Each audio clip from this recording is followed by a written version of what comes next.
বানপানীত বিধ্বস্ত হৈছে খেতিয়কসকলৰ খেতিপথাৰ দুশ্চিন্তাত ভুগিছে খেতিয়কসকল মই উপস্থিত আছোঁ যোগীঘোপাৰ চলন্তাপাৰাৰ বেছিমাৰী গাঁৱত আৰু বেছিমাৰী গাঁৱত বিঘাই বিঘাই যি খেতি এই বানপানীৰ ফলত নষ্ট হৈছে মোৰ সতীৰ্থ সেই দৃশ্যাংশ দেখুৱাব এতিয়া এই গছসমূহ মৰি গৈছে ভোল জিকা কোমোৰা বিভিন্ন ধৰণৰ খেতি এই খেতিয়কসকলে খেতি কৰে কিন্তু এইবেলি যেহেতু বানপানী আৰু সেই বানপানীৰ ফলত ইতিমধ্যে নষ্ট হৈ গৈছে এতিয়া মূৰে কপালে হাত তেওঁলোকৰ কাৰণ মূৰৰ ঘাম মাটিত পেলাই এইসকল খেতিয়ক তেওঁলোকে খেতি কৰিছিল আৰু যি বানপানী এই বানপানীত এক প্ৰকাৰ বিনষ্ট হৈ পৰিছে তেওঁলোকৰ যি খেতিপথাৰ মোৰ লগত এজন খেতিয়ক আছে তেওঁৰ পৰা জানিম কিমান বিঘা খেতি এতিয়া 15 বিঘামান মাটি আছে 15 বিঘা মাটি ধৰক আপোনালোকৰ আছে ভোল আছে লাও আছে কুমৰা আছে ইত্যাদি আৰু জিকা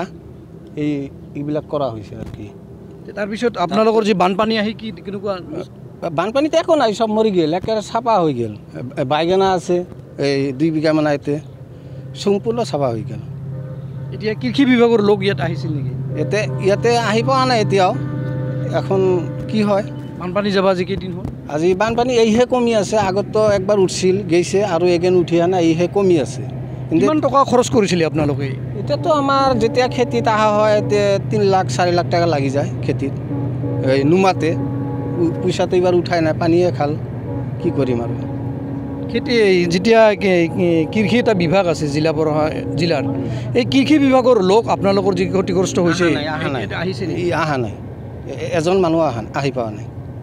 হয় আচলতে এই খেতিয়কসকলে যি মূৰৰ ঘাম মাটিত পেলাই তেওঁলোকে খেতি কৰে আৰু খেতি যেতিয়া নষ্ট হয় তেওঁলোকৰ আচলতে চিন্তা কৰিবলগীয়া কথা কাৰণ বহুত খেতি তেওঁলোকে এই টকা খৰচ কৰি এই খেতিসমূহৰ কৰে আন এজন কৃষক আছে তেওঁৰ পৰা জানিম দাদা আপোনালোক কেনেকুৱা আপোনালোকৰ খেতি নষ্ট হৈছে কেনেকুৱা কিমান কি খেতি কৰিছিলে আপোনালোকে ফুল জিকা কোমৰা বাগনা মৰাপাত আৰু আপোনাৰ চাল কোমৰা এইবিলাক খেতি কৰিছিলোঁ মই এইবাৰ বানপানীয়ে কেনেকুৱা নষ্ট কৰিছে গোটাই নষ্ট কৰিছে এইবাৰ আৰম্ভণি ফল আহিছে মাত্ৰ বানপানী আহিছে আহি আমি একো পোৱা নাই আৰু এতিয়া বানপানী কমিল নে পানী অলপ শুকাইছে হ'লেও আমাৰ এখনো খেতিত ডিমেলি পানী হৈ আছে এতিয়া কৃষি বিভাগৰ পৰা কোনোবা লোক আহিছিল নেকি অহা নাই এই গাঁওখনৰ নাম কি বেছিমাৰী পঞ্চায়ত কি আছে খৰাগাঁও পাচনীয়া খৰাগাঁও কি ক'ব চৰকাৰক আপোনালোকৰ যিহেতু বহু খেতি বাতি ইতিমধ্যে নষ্ট হৈ গৈছে আপোনালোকে বহু টকা খৰচ কৰি ঋণ লৈ হয়তো আপোনালোকে এই খেতি কৰিছে এতিয়া চৰকাৰক আপুনি কি জনাব চৰকাৰে যদি আমাৰ ফালে চাই অলপ সহায় কৰে চৰকাৰে আমি খেতি কৰি খোৱা মানুহ আমাৰতো এই মানে হাল আমি এই হাল কৰিয়ে চলোঁ কিন্তু আমাৰ বানপানীয়ে গোটাই নষ্ট কৰি গৈছে চৰকাৰে যদি অলপ দেই অলপ সাহায্য কৰে আমি তাতে অলপ শান্তি হ'ম আৰু হয় আচলতে ক'ব লাগিব এইসকল খেতিয়ক মূৰৰ ঘাম মাটিত পেলাই তেওঁলোকে খেতি কৰে কিন্তু যি ব্ৰহ্মপুত্ৰ বাৰণী পানীয়ে বিনষ্ট কৰি পেলাইছে এই তেওঁলোকৰ যি খেতিপথাৰসমূহ এতিয়া তেওঁলোকৰ মূৰে কপালে হাত দিবলগীয়া হৈছে কাৰণ তেওঁলোকে যি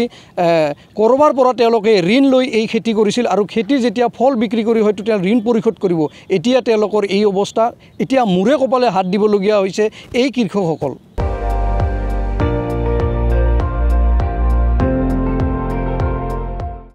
আপুনি চাই আছে ND24 সৰ্বশ্ৰেষ্ঠ নহয় সৰ্বোত্তমৰ দৌৰত